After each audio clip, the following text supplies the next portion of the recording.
Chandrayaan-3 mission को नहीं आसिला आउ एक बड़ खबर। शेष मुहूर्त में 4 सेकेंड घुंचीला चंद्रयान-3 उत्क्षेपण समय। एक बड़ अघटन को एड़ाइवाई निर्धारित समय 4 सेकेंड विलंब चंद्रयान थिबा LVM-3M4 रॉकेट को लॉन्च करथिला इसरो।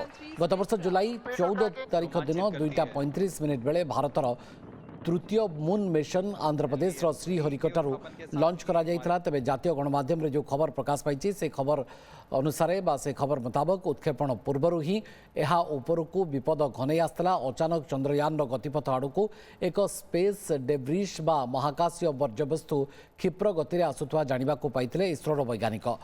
कोलजिन अवॉइडेंस एनालिसिस बेले यह जना पड़ा पर निश्चित विपद मुहरु चंद्रयान को रक्षा करने 4 सेकेंड विलंब रॉकेट उत्क्षेपण निष्पत्ति निया। चंद्रयान-3 चंद्र अभिमुखे यात्रा करने आगु ही से वर्ज्यवस्तु सहित धक्का हुई क्षतिग्रस्त होबार आशंका रही। मिशन आरंभ हो मौड़ी जाता सारा भारतर चंद्र अभियान आशा। केवल यही घटना नुहे, महाकाशीय आवर्जनारू भारतीय सैटेलाइट को रक्षा करने इसरो 23 थर सेगुड़िकर गतिपथ परिवर्तन करथिबा इसरोर सद्य रिपोर्टरू जनापड़ी। सूचनायोग्य जे एबे महाकाश रे 3000 अधिक अचल सैटेलाइट और 30,000 अधिक 10 सेंटीमीटर बड़ भग्न जंत्रांश वर्ज्यवस्तु भावे महाकाश रे पृथ्वी चारिपटे अहरह घूरी बुलुछि।